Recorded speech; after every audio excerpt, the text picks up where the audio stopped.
Assalamualaikum warahmatullahi wabarakatuh. Izin memperkenalkan diri, nama saya Muhammad Imar Ababil dari kelas 12 IPA 5. Di sini saya akan menjelaskan tentang pengertian benda hitam. Istilah benda hitam diperkenalkan pertama kali oleh Gustav Robert Kirchhoff pada tahun 1862. Benda hitam merupakan sebutan untuk benda yang menyerap seluruh radiasi termal yang diterima dengan tidak memantulkan cahaya dan tidak memungkinkan cahaya apapun untuk melewati atau keluar dari sisi manapun. Energi yang terserap akan memanas dan memancarkan radiasinya. Radiasi ini yang biasa disebut dengan radiasi benda hitam.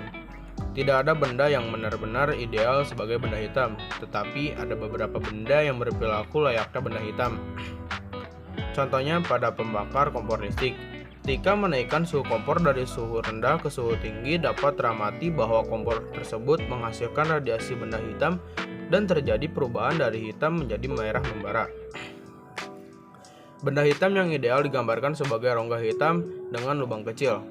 Ketika suatu cahaya memasuki rongga melalui lubang, maka berkas cahaya akan dipantulkan berkali-kali di dalam rongga dan tidak dapat keluar kembali di lubang. Dinding yang berwarna hitam akan menyerap sinar. Benda hitam akan menyerap cahaya yang suhunya lebih rendah dari suhu sekitarnya dan memancarkan cahaya yang suhunya lebih tinggi dari suhu sekitarnya. Benda hitam mempunyai nilai absorptansi atau daya serap dan emisivitas atau daya pancar yang besarnya sama dengan 1. Artinya benda hitam menyerap semua energi yang diterima dan tidak ada energi yang keluar.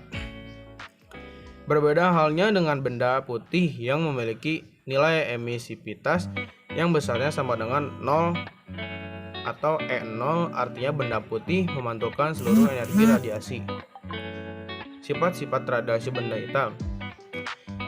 Radiasi yang muncul dari benda hitam mungkin berbeda dengan radiasi cahaya.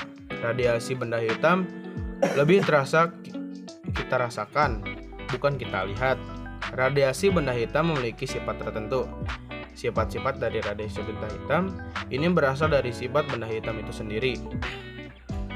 Sifat dari radiasi benda hitam sebenarnya adalah sifat dari spektrum cahaya benda hitam yang sifatnya ideal. Beberapa sifat dari spektrum cahaya benda hitam yang ideal antara lainnya adalah: yang satu, benda hitam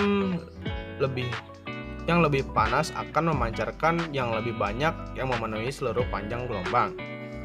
Yang kedua, spektrum benda hitam bersifat tetap dan memiliki puncak pada panjang gelombang tertentu. Puncak kurva benda hitam pada sebuah spektrum bergerak ke panjang gelombang yang lebih pendek untuk benda yang lebih panas. Benda hitam yang lebih panas, panjang gelombangnya akan lebih biru daripada pancaran puncaknya. Contoh peristiwa radiasi benda hitam dalam kehidupan sehari-hari. Yang pertama, gejala pemanasan global atau efek rumah kaca. Efek rumah kaca merupakan salah satu penyebab dari pemanasan global. Efek rumah kaca menyebabkan peningkatan suhu bumi rata-rata antara 1 derajat hingga 5 derajat Celcius. Yang kedua, penggunaan pakaian. Aplikasi dari radiasi benda hitam lainnya adalah ketika kita memakai baju atau penjemuran baju.